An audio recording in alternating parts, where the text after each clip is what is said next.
If you're trying to build wealth, the Bible teaches you exactly how to keep it. Here's how.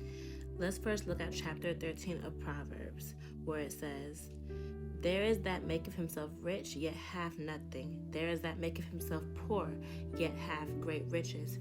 Here it is saying that based off of basically the outward appearance, you cannot judge who is rich or poor. Instead, it is through diligence, we're going to see in a minute. "He that keepeth his mouth keepeth his life, but he that openeth wide his lips shall have destruction. The soul of the sluggard desireth and have nothing, but the soul of the diligent shall be made fat." Here it's showing that diligence and hard work and effort is what makes one to have wealth, is what makes one to have more riches, to make one continue to grow. But when you are a sluggard, when you are acting in laziness, then you will achieve nothing. Another reminder is that God has already given us so many gifts. He's given us already so many blessings. If you are not nourishing and increasing the blessings that He has already given you, how do you expect Him to give you more? Another thing is very interesting here. It says, one that keepeth his mouth, or keepeth shut his mouth, one that keepeth his mouth, keepeth his life.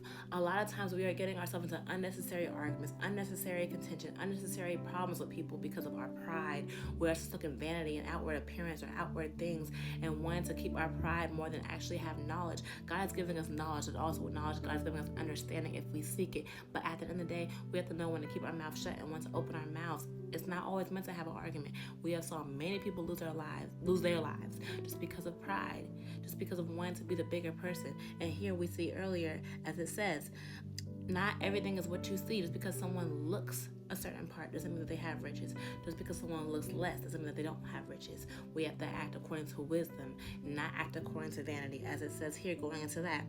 In verse 11 of chapter 13 of Proverbs, "Wealth gotten by vanity shall be diminished, but he that gathereth by labor shall increase." Those that are diligent shall increase. Those that are diligent and earnest and doing what God, and increasing what God has already given them and being grateful for what already God has given them and humbling themselves, they shall continue to produce.